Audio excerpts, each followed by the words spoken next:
ఎక్సలెంట్గా మీకు కనిపిస్తుంది. ఒక్కొక్క రాజు ఒక్కొక్క సమయంలో వస్తాడు, ఒక్కొక్క సమయంలో ఒక్కొక్క రకమైనటువంటి విధి విధానాలను తీసుకొని వస్తాడు.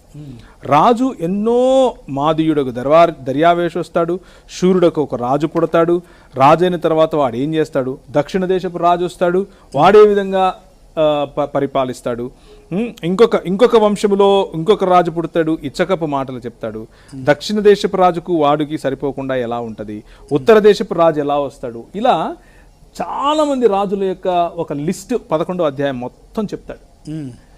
11వ అధ్యాయం మొత్తం చెబుతూ వచ్చి వాళ్ళకున్నటువంటి పరిపాలనా పద్ధతుల గురించి మాట్లాడతాడు. Bible is not at all religious book. ఇది మత సంబంధమైనటువంటి పుస్తకం కాదు, నిజమైన మానవత్వాన్ని నేర్పించేటటువంటి పుస్తకం. ఓకే, నిజమైన మానవత్వం తెలుసుకున్నటువంటి వాళ్ళు ఏ విధంగా పని చేస్తారు అని చెప్పేటటువంటి పుస్తకం.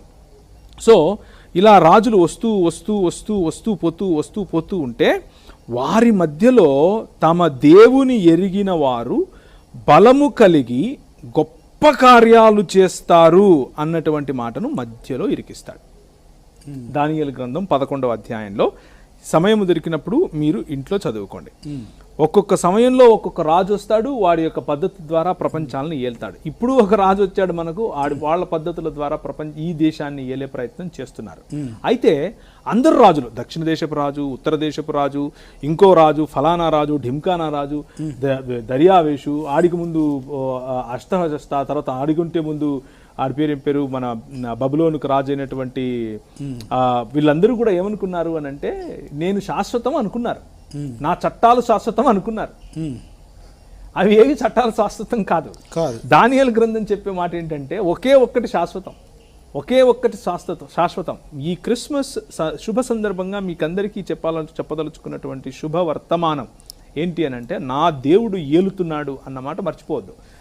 52 యెషయా గ్రంథం 52 అసలు మనం ప్రకటించే సువార్తే అది. మనం ప్రకటించే సువార్త మనం చచ్చిపోతే పరలోకం పోతాం అనేది కాదు, అది మతం చెప్పే సువార్త.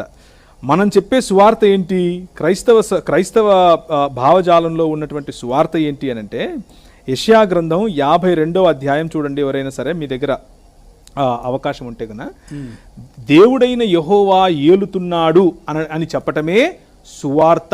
ఎలా 7వ వచనం 52, సువార్త ప్రకటించుచు సమాధానము చాటించుచు సువర్తమానము ప్రకటించుచు రక్షణ సమాచారము ప్రచురించు అని పాదములు నీ దేవుడు ఏలుచున్నాడు అని సియోనుతో చెప్పే వారి పాదములు పర్వతము మీద ఎంతో సుందరములైనవి.